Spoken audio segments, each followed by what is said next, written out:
माध्यमिक शिक्षा बोर्ड अध्यक्ष डीपी जारोली इस वक्त प्रेस वार्ता कर रहे हैं। रीट को लेकर ये प्रेस कॉन्फ्रेंस है, सीधी तस्वीरें को सही माना है तो इस पूरे परीक्षा परिणाम में बहुत न्यूनतम स्तर पर मेरे ख्याल से 0.01% विद्यार्थियों के परिवर्तन होने की संभावना है, और वो भी केवल एक अंक का।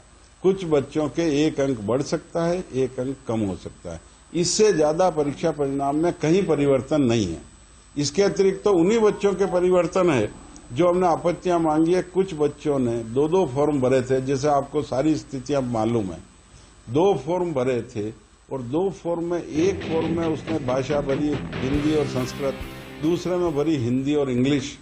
2 फॉर्म भरे और उसके एक फॉर्म से चेकिंग हुई, चेक हो गया हिंदी इंग्लिश और उसने किया है हिंदी संस्कृत, लेकिन वो फॉर्म में भरा हुआ है।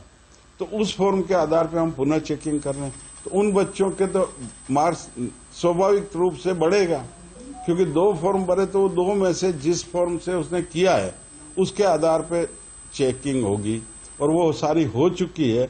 हमारा फाइनल स्टेज पे परीक्षा परिणाम शीघ्र हम परिणाम जारी कर देंगे, और उसके साथ ही हम सर्टिफिकेट, पात्रता सर्टिफिकेट भी प्रिंट करवा के जारी कर देंगे। अब इस परीक्षा परिणाम में कोई परिवर्तन नहीं होगा।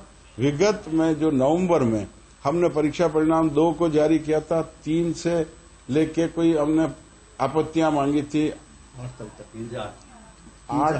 3 से 8 तक जो आपत्तियां मांगी थी उन। तो रीट को लेकर प्रेस वार्ता कर रहे हैं। आपत्तियां मांगी गई थी, नाराजगी भी थी एग्जाम को लेकर, उन्हीं सवालों का जवाब यहां पर माननीय अध्यक्ष डीपी जारोली दे रहे हैं कि अब कोई भी किसी भी प्रकार की आपत्ति ना बोर्ड में भेजे ना रीट ऑफिस में भेजे, वो स्वीकार नहीं की जाएगी। अगर लड़के के किसी भी संदर्भ में कोई परिवर्तन है, अब कोई स्वीकार नहीं किया जाएगा, एक्सेप्ट कोई विधवा श्रेणी का जो मैन मेड परिवर्तन नहीं होगा। गॉड क्रिएटिविटी है तो उसको हमें आज नहीं, वो 2 महीने बाद भी 6 महीने बाद भी करना पड़ेगा पात्रता में। अगर कोई विडो हो जाती है तो विडो का करना पड़ेगा। उसके अतिरिक्त किसी प्रकार का परिवर्तन अब स्वीकार नहीं होगा। वो ठीक हो रही है, वो सारी वही कह रहे हैं, वो सब इसी के साथ परीक्षा परिणाम आ रहा है। आपके माध्यम से कुछ बच्चों का परीक्षा परिणाम, जैसे हमारा बीएड का जो कोर्ट ने रोका है, नहीं किया, हमने जारी नहीं किया, फिर भी तथापि कुछ का हो गया ऐसा हमें पता लगा, क्योंकि ये चीजें मैनुअल नहीं होती। अगर बच्चे ने बीएड नहीं भरा फॉर्म में तो वो जारी हो गया, तो उसको हम दोबारा सारा वेरीफाई इसीलिए करवा रहे हैं। अब दोबारा तो उसका सर्टिफिकेट जारी नहीं होगा।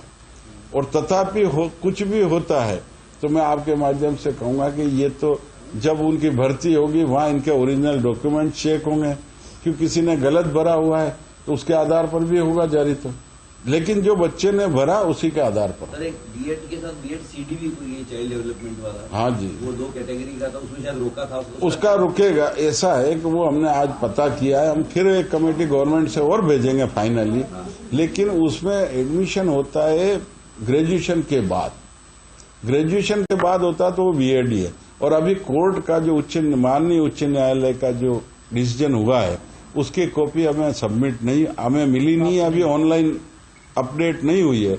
उसको आने के बाद उसका अध्ययन किया जाएगा, उसके आधार पर इस पर डिसीजन लिया जाएगा। सीडी उसको मानते नॉर्मल बीएड मानेंगे या उसको कुछ एडिशनल फायदा होगा ऐसा? मैं कह रहा हूँ कोर्ट का अभी जो हमारे पास जैसे मिलेगा निर्णय मिलेगा माननीय न्यायालय का, उसको विधिवत लीगली जांच करवाया जाएगा।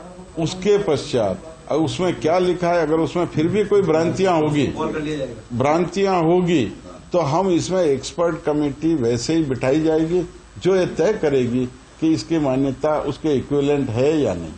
एक वो आपने 7 क्वेश्चन बताए जिनके 2 सही हैं, वो आज नहीं बताए, जो पहले पूर्व में जारी हुई थी। ये हो गया ना कि ये क्वेश्चन गलत है, इसका सही हुआ, इस तरह आगे ये भी क्लियर हो जाए। ये केवल 7 प्रश्न में पहले भी तो बोनस कर दिया आपने, 7 क्वेश्चन डबल, 7 डबल जो पहले थे उसमें से उसी में से एक प्रश्न के जो 2 उत्तर थे ए और सी, उसकी जगह